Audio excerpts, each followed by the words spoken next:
Bonjour à tous, je m'appelle Nabil Harouz, je suis enseignant en sciences et nous allons aujourd'hui continuer nos séquences de préparation au CE1D de sciences avec ce troisième volet sur la pression atmosphérique et les échanges gazeux. Alors, nous démarrons par cette question 2 du CE1D de 2019, nous allons la lire ensemble. Nathan et Lucie habitent Bruxelles et partent en vacances. Arrivés sur place, ils font cuire des pommes de terre en suivant leur recette. Ils épluchent les pommes de terre et les mettent dans de l'eau froide. Ensuite, ils font chauffer l'eau jusqu'à ébullition et laissent cuire les pommes de terre pendant 20 minutes. Au moment de se servir, ils constatent que contrairement à chez eux, les pommes de terre ne sont pas cuites et la température de l'eau n'a pas dépassé 85 degrés Celsius. Et vous avez un document 1 qui vous est donné juste en dessous concernant des données géographiques. Donc vous avez plusieurs pays qui sont repris et un lieu pour chacun de ces pays. Et vous avez l'altitude qui est exprimée en mètres, donc on fait attention aux unités, rappelez-vous. Et vous avez ici les différentes altitudes. 1 mètre d'altitude pour Venise qui se trouve en Italie, 31 mètres pour Bruxelles, 35 mètres pour Paris et 3835 mètres pour le Dôme du Goûter qui est en France. Alors, vous avez également un document 2 sur la variation de la température d'ébullition de l'eau en fonction de la pression atmosphérique. Donc variation ou évolution, c'est équivalent comme on avait vu dans les séquences précédentes, notamment celle consacrée au graphique. Eh bien, nous avons ici la température d'ébullition de l'eau en degrés Celsius, qui est la variable dépendante, et qui va dépendre de la pression atmosphérique qui est sur l'axe horizontal, qui est exprimée en HPA, qui veut dire hectopascal. Et vous voyez la courbe ici qui monte fortement et puis plus doucement. Alors, donc vous avez vu que j'ai d'abord analysé mes documents avant de lire les questions qui sont posées. Donc j'ai fait dans l'ordre qui vous est indiqué dans le CE1D. Donc j'ai analysé les documents parce qu'ils vous sont présentés d'abord. Alors, si je lis les questions qui sont posées maintenant, localise le lieu de vacances de Nathan et Lucie parmi ceux repris dans le document 1 et justifie ta réponse. Alors, un petit rappel d'abord concernant la pression atmosphérique. C'est quoi? Eh bien, parce que c'est le sujet de la question, donc la pression atmosphérique, c'est l'air qui nous entoure et qui constitue notre atmosphère, l'atmosphère terrestre, d'accord, et qui exerce une pression. D'accord? C'est ce qu'on appelle la pression atmosphérique, c'est l'air qui nous entoure qui exerce une pression. D'accord? Cette pression, elle vaut 1013 hectopascal, HPA pour hectopascal, au niveau de la mer, mais cette pression, elle diminue progressivement avec l'altitude. Pourquoi? Parce que l'atmosphère s'y raréfie. Au fur et à mesure qu'on monte, il y a moins d'atmosphère, donc la pression atmosphérique est plus faible. Alors, je vous le montre ici à travers cette image. Donc, vous reconnaissez ici la surface de la Terre et vous reconnaissez la mince pellicule bleue qui se trouve ici. C'est notre atmosphère, c'est l'atmosphère terrestre. Et au fur et à mesure que vous montez en altitude, eh bien, il y a moins d'atmosphère, elle se raréfie et une fois que vous vous trouvez dans l'espace, là, il n'y a plus d'atmosphère. D'accord? Donc, ça veut dire que l'atmosphère se raréfie avec l'altitude, donc la pression diminue, la pression atmosphérique diminue avec l'altitude. Et ici, vous avez peut-être été en montagne. Eh bien, quand vous allez en montagne, vous sentez que vous vous épuisez plus facilement parce qu'il y a moins de pression, l'atmosphère est plus rare quand on est en altitude. D'accord? Alors, si on revient à la question, eh bien justement, ici vous remarquez qu'on vous parle d'une température d'ébullition. D'accord? On vous dit qu'ils font chauffer l'eau jusqu'à ébullition et que cette température ne dépasse pas les 85 degrés Celsius. Alors que vous savez que normalement l'eau elle bout à 100 degrés, en tout cas au niveau de la mer ou très proche. D'accord? Et si je regarde mon tableau ici, dans la troisième colonne où vous avez l'altitude qui est exprimée en mètres, eh bien vous avez ici en France, au Dôme du Goûter, une altitude de 3835 mètres. Donc vous êtes assez haut en altitude, vous êtes en haute montagne. Alors, si je regarde maintenant mon graphique, eh bien 85 degrés Celsius, je recoupe un peu les infos avec ce que j'ai observé juste avant, eh bien ici, vous avez sur l'axe vertical la température en degrés Celsius et le 85 degrés Celsius se trouve ici. À quel endroit de la courbe nous sommes? Nous sommes à ce point-ci. Ça correspond donc à quelle pression? À une pression de 600 hectopascal. Donc ça veut dire que si l'eau bout à 85 degrés, c'est que vous avez à ce moment-là une pression de 600 hectopascales. Rappelez-vous, on a dit que la pression, elle diminue avec l'altitude. Où est-ce qu'on peut être dans de telles conditions? On peut être qu'en haute montagne. D'accord? Alors, eh bien justement, localise le lieu de vacances, eh bien c'est le dôme du Goûter, d'accord, qui se trouvait à plus de 3800 mètres. Il faut justifier la réponse. Eh bien l'altitude y est très élevée, plus de 3800 mètres comparée à celle des 3 autres lieux. Nous savons que la température d'ébullition de l'eau ne dépasse pas les 85 degrés Celsius à cette altitude et nous avons graphiquement déterminé qu'une telle température d'ébullition n'est atteinte qu'à une pression atmosphérique de 600 hectopascales, donc à une basse pression comparée à la pression atmosphérique au niveau de la mer, 1013 hectopascales. Une si basse pression n'est possible qu'à de hautes altitudes, vu que la pression atmosphérique diminue avec l'altitude, comme on l'avait vu tout à l'heure. Ça va? Alors, ici, je vous ai montré un exemple qui est assez intéressant et qui faisait l'objet d'une question du CE1D de 2016. Eh bien, vous avez ici un sac qui est rempli d'air, un sac de cacahuètes, si je me souviens bien.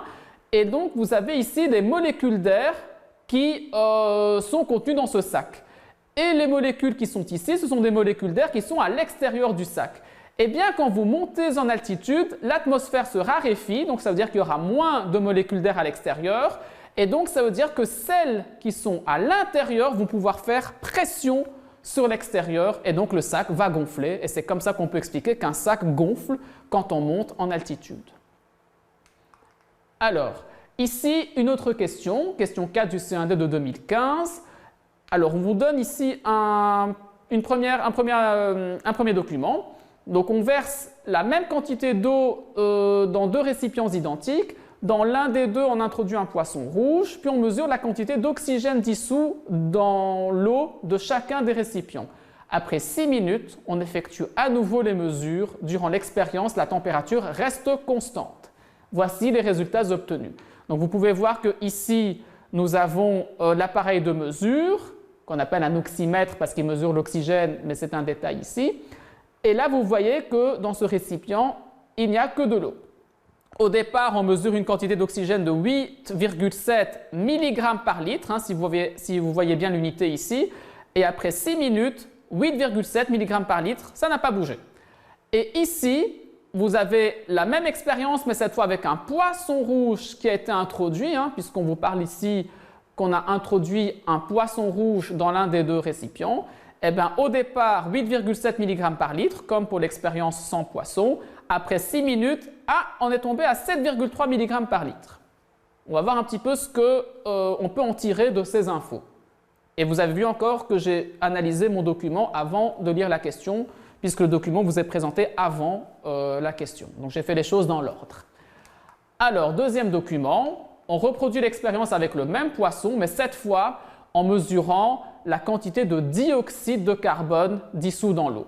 Et voici les résultats obtenus. Sans poisson, comme vous pouvez le remarquer, au départ 20 mg par litre de dioxyde de carbone et 20 mg par litre de dioxyde de carbone après 6 minutes. Avec le poisson, au départ 20 mg de dioxyde de carbone, après 6 minutes, c'est passé à 21,4 mg par litre. Alors, eh bien, les données, comme vous l'avez vu, elles étaient un petit peu réparties. Donc, on va un peu établir un tableau récapitulatif pour mesurer ces expériences, pour regrouper tous ces résultats liés aux expériences. Alors, ici, ça concerne l'oxygène, sans poisson, avec poisson, au départ et après 6 minutes. Donc, c'est ces infos-là que vous devez reprendre pour votre tableau. Pareil pour le dioxyde de carbone. Donc, concernant le dioxyde de carbone, eh bien, vous avez les mêmes paramètres qui sont repris dans l'expérience, c'est-à-dire sans poisson, avec poisson, et au départ, après 6 minutes. Et c'est ces infos qu'on va regrouper dans le tableau, que voici. Alors, je mets comme titre des colonnes. Qu'est-ce que je fais concrètement? Je mesure des quantités d'oxygène dissous et de dioxyde de carbone dissous. Donc, j'ai séparé mon tableau en 2 parties, comme c'était dans le document d'ailleurs. D'accord? Et sur les lignes, j'ai mis sans poisson et avec poisson rouge. Au départ, après 6 minutes pour l'oxygène, au départ, après 6 minutes pour le dioxyde de carbone. Et voici votre tableau. Et les données qui sont présentées telles quelles permettent une meilleure lecture de celle-ci. Alors, citer la fonction caractéristique des êtres vivants étudiés durant ces expériences, si on mesure l'oxygène et le dioxyde de carbone, ça concerne la respiration. Donc, c'est clairement ça qu'il fallait mettre à la question ici. Alors, et enfin, on vous demande ici de cocher 2 variables parmi les propositions suivantes qui peuvent expliquer les différences constatées lors de ces expériences. Eh bien, on avait mesuré la quantité de dioxyde de carbone et d'oxygène avec et sans poisson rouge. Donc, ça veut dire que la présence d'un poisson était nécessaire. Et on avait mesuré au temps 0 et après 6 minutes. Donc, la durée de l'expérience était une variable à mesurer, à tenir compte également. Attention, on vous dit de cocher 2 variables. Donc, il faut en cocher 2, ni plus ni moins. Il peut y en avoir d'autres, mais j'ai identifié les 2 qui étaient les plus importantes et c'était que ces 2-là qu'il fallait cocher. Je vous propose maintenant de passer à l'expérience. Voici le matériel pour l'expérience. Un récipient rempli d'eau à moitié, un bouchon en plastique, une bouteille en plastique avec capuchon et dont on a coupé le fond, et 2 marqueurs permanents.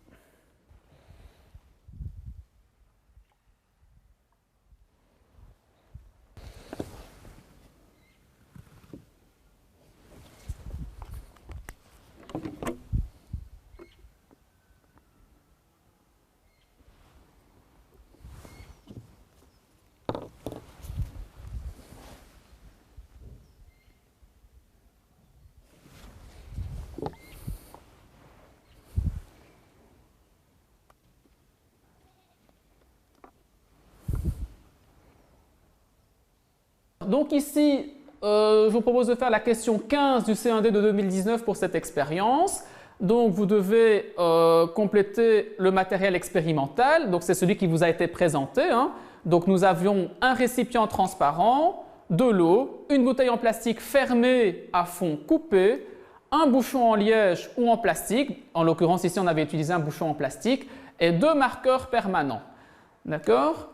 Alors, maintenant, le mode opératoire. Qu'est-ce que j'ai fait concrètement durant cette expérience? Eh bien, j'ai fait l'expérience en 2 étapes, en 2 manipulations. La première, comme vous l'avez vu, il faut d'abord remplir le récipient d'eau à moitié, déposer le bouchon à la surface, marquer ensuite le niveau d'eau dans une couleur, puis recouvrir le bouchon à l'aide de la bouteille à fond coupé, enfoncer la bouteille jusqu'au fond du bocal, et enfin, marquer le niveau d'eau dans l'autre couleur. C'est exactement ce que j'avais fait, c'est ce que vous aviez observé. Et pour la deuxième manipulation, eh bien, j'ai ensuite dévissé le bouchon de la bouteille. Qu'est-ce que vous avez observé par rapport à ça? Qu'est-ce qui s'est passé? Eh bien, le bouchon est descendu en même temps que la bouteille jusqu'au fond du récipient. Donc, au moment où j'enfonçais la bouteille, eh bien, vous avez vu le bouchon descendre. Eh bien, c'est une observation. Attention, le bouchon n'a pas coulé, vous ne pouvez pas dire le bouchon coule. Ça, ce n'est pas une observation que vous avez pu constater. D'accord? Vous avez juste vu que le bouchon descendait. Et en plus, le bouchon ne coulait pas, si vous avez bien remarqué.